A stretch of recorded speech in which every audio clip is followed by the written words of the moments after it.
urban farming causes people to learn about food. I think you start to realize how disconnected people are from their food when you see what they're learning on an urban farm.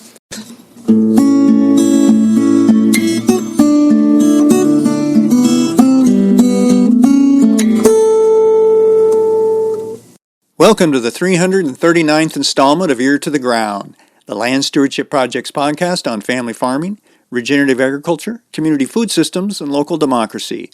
I'm Brian DeVore, editor of the Land Stewardship Letter.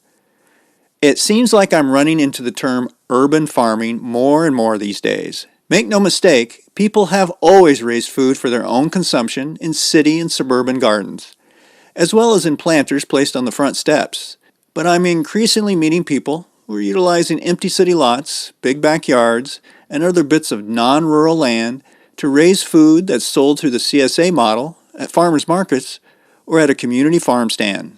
These farmers can be pretty clever at finding ways to transform urban real estate into an agrarian oasis. At one point, a pretty extensive urban farm in South Minneapolis was raising food on a concrete parking lot using soil that had been hauled in. Another farm in the community was raising mushrooms on logs stacked in a backyard. A number of graduates of LSP's Farm Beginnings course have shown an interest in urban ag in recent years, and some are making a go of it. But Kaisa Beatty argues that urban farming may not be as new as we think. In fact, it's been around as long as people have wanted to raise a substantial amount of food, but didn't have access to acres and acres of wide open land in a rural area. Urban ag is all about wedging food production into the nooks and crannies of the urban and suburban landscape, says Kaisa, who directs the USDA's Farm Service Agency Urban Ag Work in Minneapolis-St. Paul. Kaisa's position with the USDA is a sign that while urban ag has been around for a while, it's recently been gaining the attention of folks who would normally have a view of farming as only taking place on hundreds or thousands of rural acres. Her USDA urban ag position is one of 17 created throughout the country by the 2018 Farm Bill. The role of these positions is to help urban farmers and prospective urban farmers connect with the grants, loans, and technical assistance that can give them a leg up. In other words, she's providing the kind of resources that someone would normally have to travel to a rurally based USDA service center to obtain. The timing of providing such resources couldn't be better. One estimate is that between 15% and 20% of food globally is produced in an urban setting. Advancements in the form of rooftop gardens, indoor growing areas, and season-extending shelters such as hoop houses, as well as cutting-edge composting and soil building techniques, make it possible to raise food in places never thought farmable before.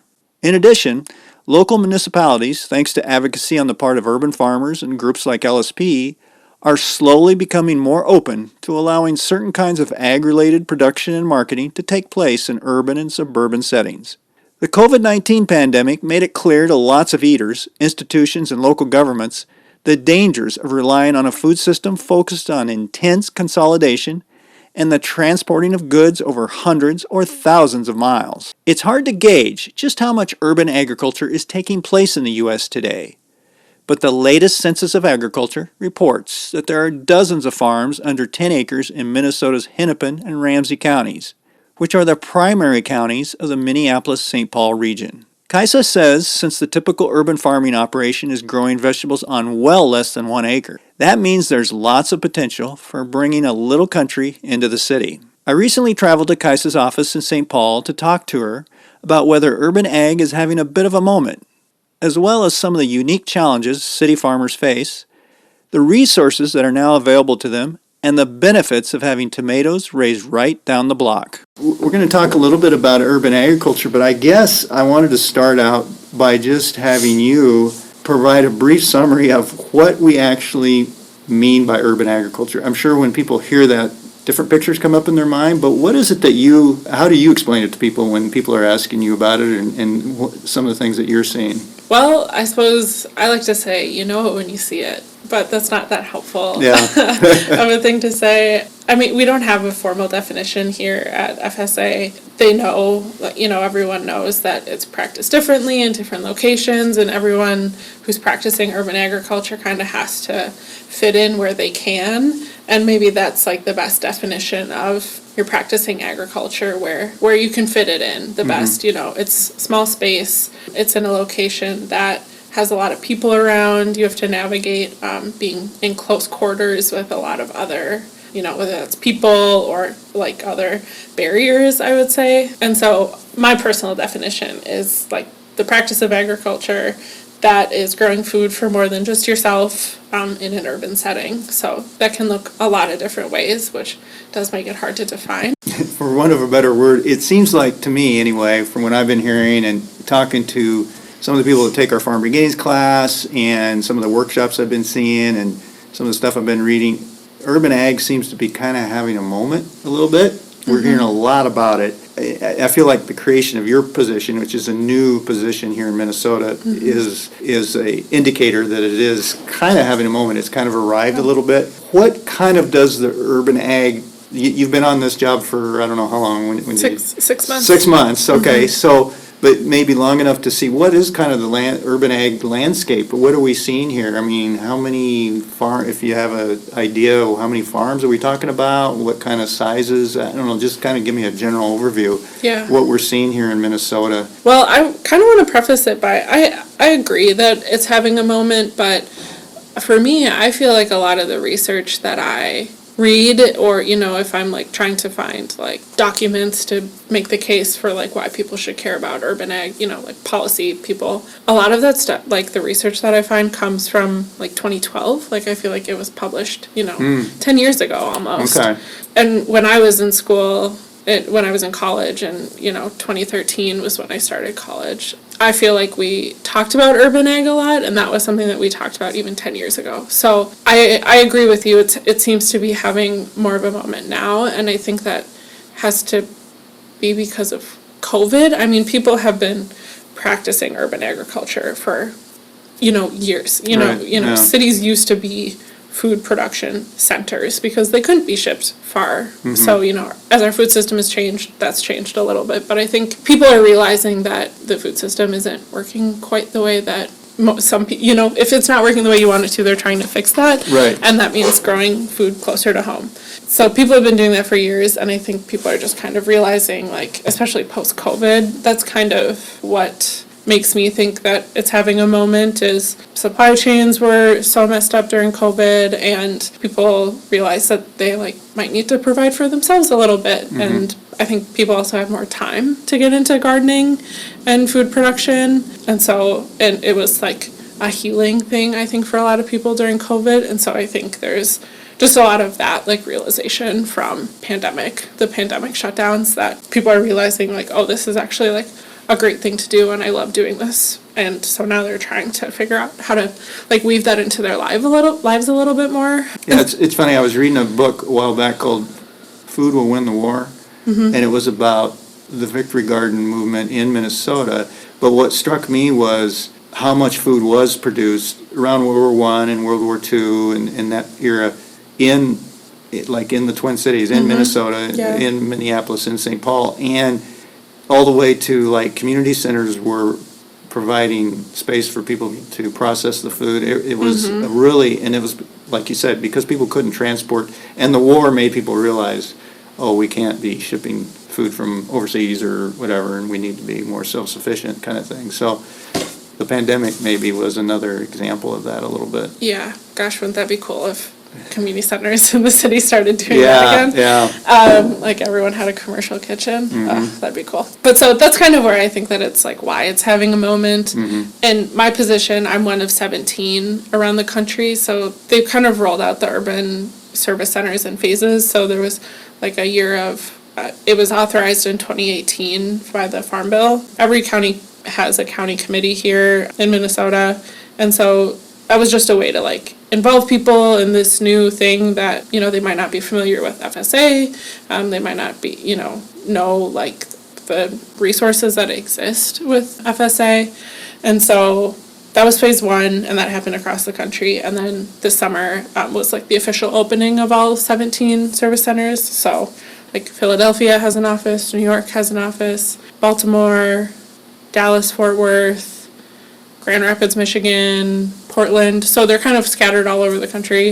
And then they are starting another round of, I think, 17 more county committees. So Detroit is in the next round. So this is an ongoing thing for all of USDA. And I think really it's to provide, the Urban Ag Initiative is to provide services to producers that haven't been included in FSA programs in the past. A lot of FSA policies are written for large scale producers and single crop producers, and that's the opposite of urban ag basically. And so with that, I think that the tracking and the knowledge of the number of producers is kind of murky. I mean, FSA has an enormous amount of data and we are connected to a huge amount of farmers, but because we don't have programs for urban producers up to this point, we're not super well connected with them yet. And so the data that I rely on, I was looking up the numbers before, and NASS said that there's 42 farms in Ramsey County and 123 in Hennepin County that are under 10 acres. So that's 165 farms in Hennepin and Ramsey County that are less than 10 acres. And Hennepin, I feel like kind of skews the numbers a little bit because there's a little bit more farmland in Hennepin. But 165 people who said, who did the NASS survey. Right. The National Agricultural Statistics Service survey. Which they do every 5 years. The new data for that, so that was 2017 data. The new data for that is going to come out, I think, in a couple months here. So there will be new data coming out. Hopefully those numbers, we'll see. We'll see what those numbers are. So those are people who filled out the ag census and self-identified as being in either Ramsey or Hennepin County in under 10 acres. Yep. And my guess is that there's more than that. I think NASS probably undercounts small acreage farmers. At a minimum, I would say there's 165 urban farmers in Hennepin and Ramsey County. Because they wouldn't even be part of, like you said, the USDA hasn't historically served those kinds of farmers, so they're probably maybe not in the network of, hey, fill out the ag census, getting that information, Yeah, and I think those 165 people probably saw the information somewhere else and filled it out. A lot of times NASS uses the FSA database and sends out the questionnaire to people that way. So, those are the 165 is the people who searched out filling out the census. So and we work with a new producer. I think I met a new producer almost every week. Oh, really? Here. Yeah, because getting a farm number is important to start getting comfortable with working with USDA, and you never know when a program is gonna, ad hoc programs trigger all the time. And so it's really useful to just have a farm number, be connected, and then we can contact you if a program triggers, if we know what you're growing and where, depending on the county that you're in, it might be considered a disaster county. And so if a program triggers, then we can contact you. But I work with, a new farmer every week, getting a new farm number. Wow. Yeah, so the interest is there and the need is there for sure. Well, that's what I was going to go back a little bit. So you said there's something like 17 positions like yourself around the country. So apparently there was a feeling from the USDA's perspective that there was a need for this? Yeah, and this initiative was authorized in 2018, so that the legislature for this funding was pre-COVID, so this was already a plan before COVID. Yeah. The details of it probably were fleshed out as COVID was starting, but this funding was authorized before COVID. So this was always going to be something that the USDA invested in. You said urban ag is having a moment, but if we do unravel that timeline, the 2018 Farm Bill was 5 years ago at this point. Right. We're supposed to get a new one Who knows? last year. Who knows?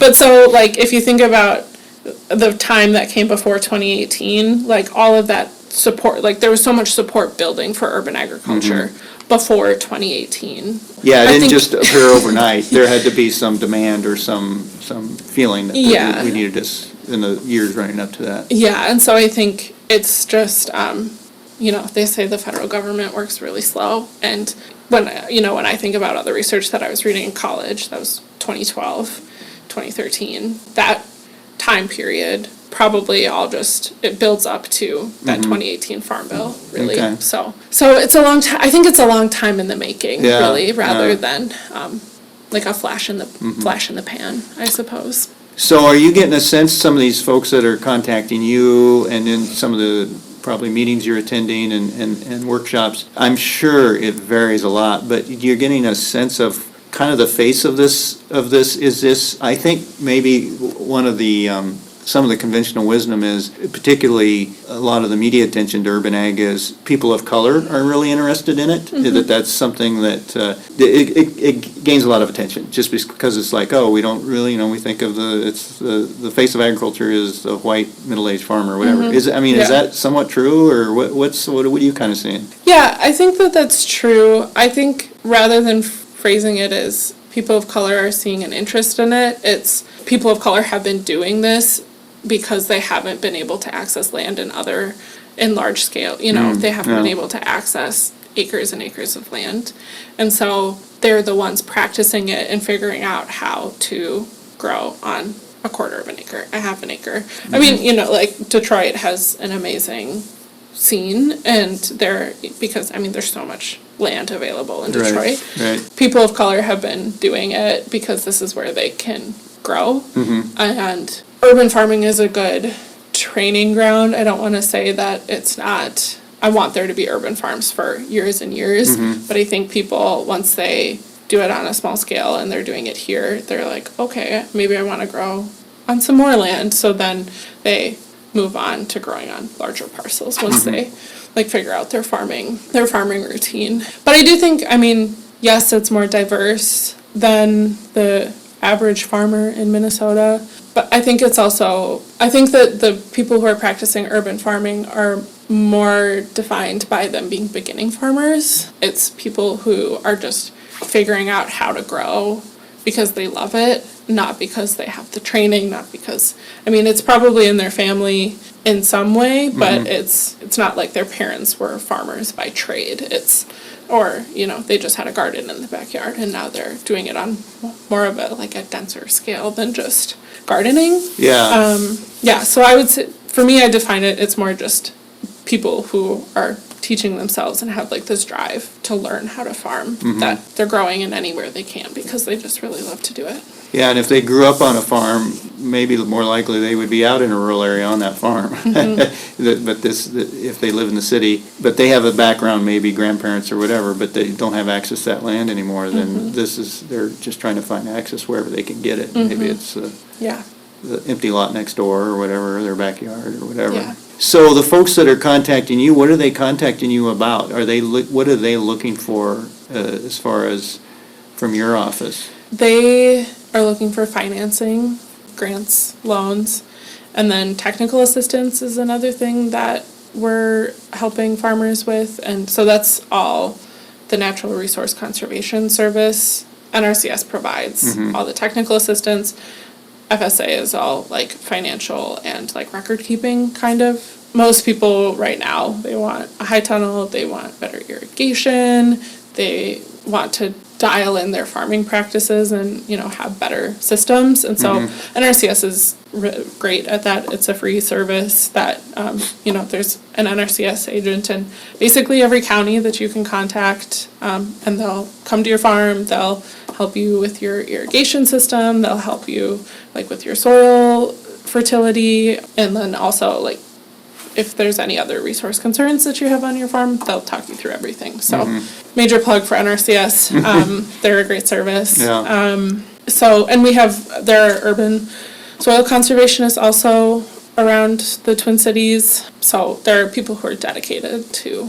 I think that'd be a surprise to a lot of people that there's an urban soil conservationist.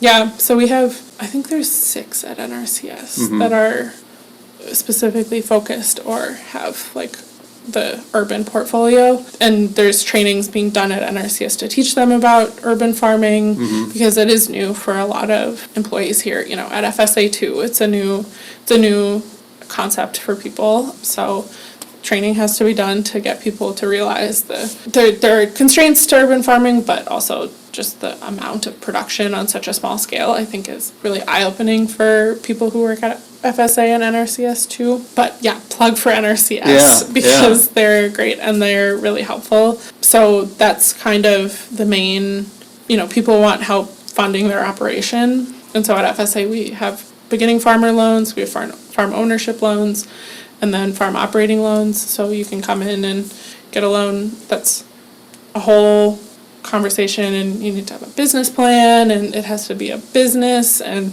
there's a lot of steps to getting a loan with FSA. So it's really financing that people are looking for when they come to FSA. Yeah, that's really interesting. Because both FSA and NRCS are associated with rural people. There's an office in a rural community, but I think that would be a real eye opener for a lot of folks, that there is even an office, not just based here as the statewide office, but it's to serve urban constituents. Yep, and that is the point of this office. Before this was opened, the closest one was in Farmington, which is 40 minutes away. Before that, if anyone wanted to apply for a program or apply for a loan, they had to go all the way out there. You really have to work hard. It wasn't easy to meet with an FSA employee before now for urban farmers. So and a lot of people also work in around the Twin Cities too, and then farm other places. And so we do nationwide service at FSA. So even someone who lived in Texas but was up here, they could come to this office and fill out paperwork, and then we could send it down. So people who live in the cities but farm somewhere else can also use this office as a way to fill out paperwork and come in and sign things. Neat. What are some of the challenges that some of these urban farmers might face that would be different than, and what are some of the challenges that would be the same and maybe different than, say, your stereotypical rural corn, soybean farmer, or dairy farmer, or whatever, out in rural Minnesota? What are some of the similarities and differences that they're facing? One of the major ones that I see is just, all farmers feel like they're regulated to a high degree. That is often a concern.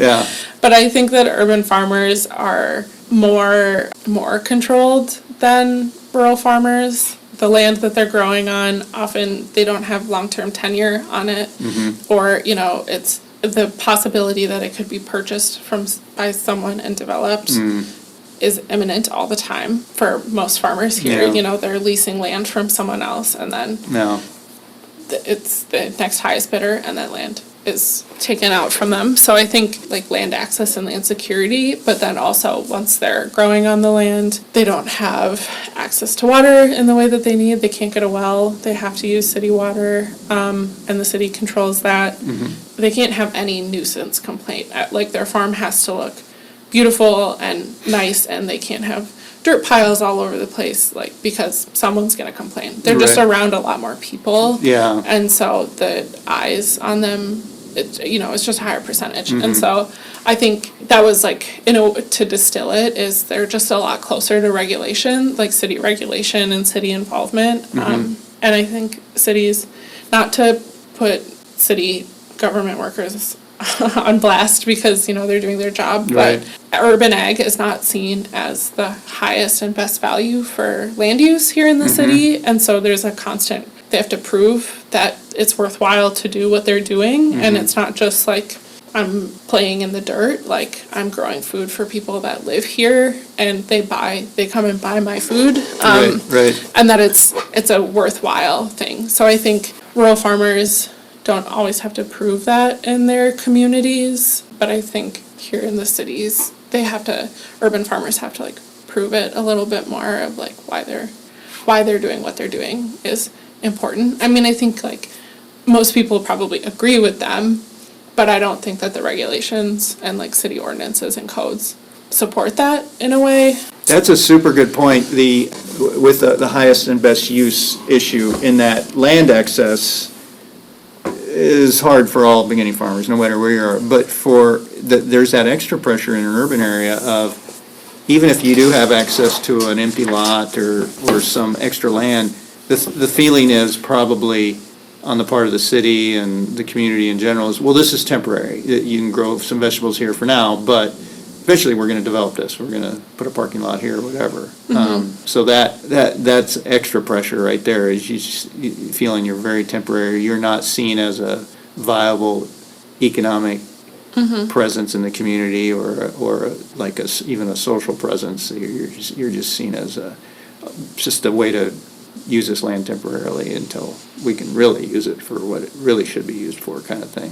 Yeah, and I mean, the city of Minneapolis garden lease program is a great program, and that they've like ingrained the use of land, like vacant land that the city owns, to be used for community gardens or urban farms. But those lease terms are only, I think they're 1 year or 3 years. Yeah. So yeah, like if you're farming somewhere and you don't know that you'll be there next year, it causes you to farm in such a different way. Yeah. Or they couldn't put any sort of structure. Why would you put a structure to, whether it's like a Coolbot cooler or like even just your pack shed? Like, why would you invest a lot of money into doing that if you don't know you're going to be there next year? Right. Like, it's a good decision to not do that.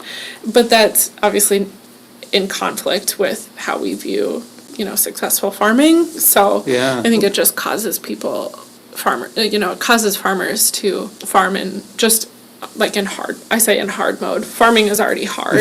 And then when you just have so much uncertainty, it just, is in hard mode. Well, yeah, why would you build soil health in the long term if you're not going to be back there the next year, Yeah. Yeah, that's a big one right there. I think, in my opinion, there are other cities around the country that are implementing some more progressive policies than we are here in the Twin Cities. Like in Maryland, there's a tax credit for urban farmers to buy ag land or lease ag land or something like that. Baltimore has some progressive programs I've seen. So I think like the Twin Cities is getting better, but are we like number one in terms of supporting urban farmers?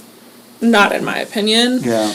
Urban farming causes people to learn about food. They know where their food comes from if they're growing in a community garden, or if they do like a youth development program that is run through, like urban farming is the avenue for youth development.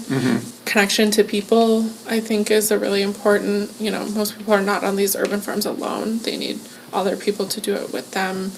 They're, inviting volunteers. It's an educational opportunity. I think you start to realize how disconnected people are from their food when you see what they're learning on an urban farm. Teaching that from a young age and getting people as close to the source of how food is grown, I think, is really important. So the social benefits are number one for me. And I think just with like mental health benefits with that, I think knowing how to grow your own food is, if you want to do that, is just like so empowering as a human, that I think anyone like could get a little bit of joy from figuring out how to grow their own basil or grow a tomato. And just being outside more, like a reason for people to be outside more, I think is really important. And then environmentally, these areas, I see a lot of room for possibility in vacant areas in the cities. Like, there can be little mini forests along with the food plot. Like, there are spaces that we can keep green and make pocket parks or locations for people to go and like sit in. I think that there's a lot of room for environmental benefits in these locations. I've even heard from a community standpoint that because gardeners tend to be out early, and then in the summer they're out maybe in the evenings, crime can go down in that area because there's just a presence of people Yeah. on a place that maybe otherwise would be a abandoned lot. Yeah, I think that's definitely true. I guess going forward, what do you see then is what do you see as your role in supporting urban ag? And I guess what are I wonder if you're starting to see already, what could be some major next steps kind of in maybe the big picture to get more urban ag, or to support. You're probably fielding questions and seeing a little bit of the landscape of, okay, here's some of the real barriers out there.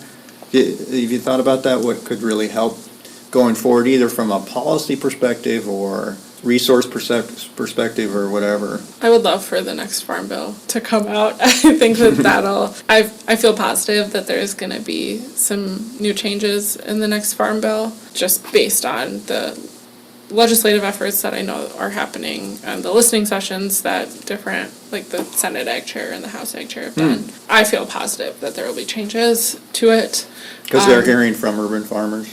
Yeah. I think that the voices that are being connected to people in power, it's just much more varied. So, and now there's an official conduit of communication, like between, all the county committees across the country. They make suggestions to me. I make suggestions to my state office. It gets brought up the chain, and so, I'm in contact with people in DC, and we're saying, this isn't working, and we know this isn't working, and so all the CEDs around the country are having the same challenges. Programs don't quite fit for small producers. How do we change that? The work that it takes to be in a FSA program is a heavy lift, and the payments are used to be based on acreage size. So they're changing a little bit, but it's just a lot more work, like record keeping, because we have to know like everything that you're producing and like where you're producing it, and when you're growing 70 crops, that's like a lot harder than someone who's just growing, 3, something like that. So hopefully streamlining how we work with vegetable producers and making that an easier process. More things are going online, and so that is a pro, so people don't always have to come into an office to like file their acreage report, or do like individuals can pay their loan online now when they couldn't do that in the past. They would have to like come into an office and drop off a check. So streamlining, just working with FSA and NRCS, there are gains to that too. I think just once it becomes a more normal thing for the USDA to focus on, it's gonna make it harder to go away, I don't know. Well, you're having your office and these other offices around the country, they can say, well, we have this office, and so maybe if legislation gets passed or resources get developed, they have a conduit to get those out there now. That makes it so much easier, I would think. Yeah, and now there's a pipeline for program feedback for urban farmers, and they want that. This is a new thing for the USDA. How do we make it the best that it can be? I think in the next 5 years, I would love the Urban Service Center to be like kind of like Extension in a way, where it's a great resource that people, someone can call this office and be like, I want to set up a farm number, but also I'm having an issue with this. And we can say, okay, you should call X person, you should call Y person. And just being a better resource hub for urban farmers. I think that the county committee is a really interesting format for feedback also.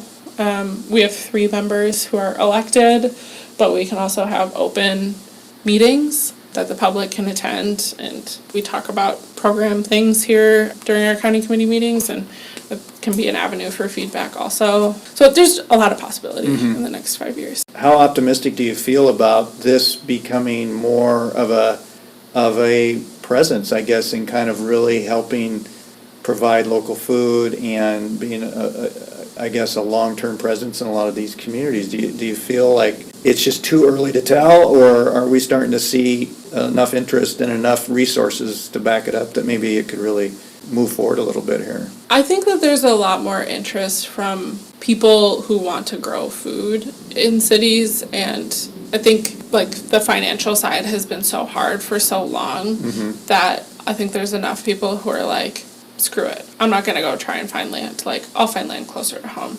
And so I think that there is a lot of opportunity. For me, it's in the suburban areas where there's a little bit more space. You know, someone does have a larger backyard that they can grow on. And, I'm sure that that's happening all over the cities, and I just, they're not connected to the USDA yet. So I think the possibilities are endless. I work for the federal government, but so much of this happens outside of government support, and you can start growing food in your backyard. Like, just a, just a little nudge for anyone listening who might need it. Like, starting your garden, you know, the inputs are not that high if you're doing it on a small scale and you're really bootstrapping it. And the benefits are endless, in my opinion. So I think, like, yeah, there are a lot more people who are getting interested. It is helpful to see that, you know, there is support and that you are recognized by, you know, the state Department of Agriculture and the federal Department of Agriculture. I do think that gives a little bit of like, oh, okay, you know, like, this is a thing that people are doing and that people care about. I think, like, that's like the cosign that probably is helpful for people, but so many people are doing it already, you know, and they just, you know, it's just not publicized in the right way. Right. I think that there is a lot of desire out there, but people who hold land just say yes, you know, I don't know, like, there probably are a lot of people who are like, I don't think that'll, you know, like, I don't want the trouble of someone growing something on my land. But, you know, I think people just need to, like, get out of the way and just be like, yeah, sure, let's give it a try. Or, like, you want something to be done, you know, say you own a vacant lot, or, like, the city owns some vacant lots, like, what's the harm? Like, it's not great that it is a 1-year lease with the city of Minneapolis, but at least it's something, and, you know, they do have that availability, and it would be great to see that expanded, you know, increased around the entire Twin Cities area. And I think, yeah, cities just need to get out of the way and just say yes.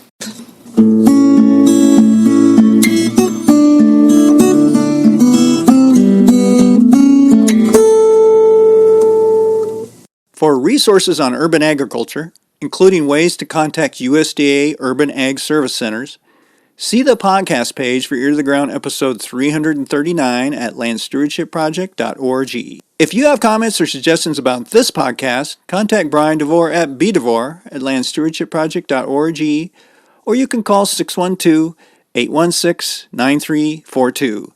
By the way, it helps us greatly if you can give Ear to the Ground a rating on whatever podcast platform you utilize. And word of mouth is the best way to spread the news about our podcast. If you like what you hear, tell at least one person about LSP's Ear to the Ground. Thanks to Laura Borgendale, a Western Minnesota musician, for Ear to the Ground's theme music. And a special thank you to all of Land Stewardship Project's members who make initiatives such as this podcast possible. If you're not a member, visit landstewardshipproject.org to learn how you can support LSP. Thanks for listening.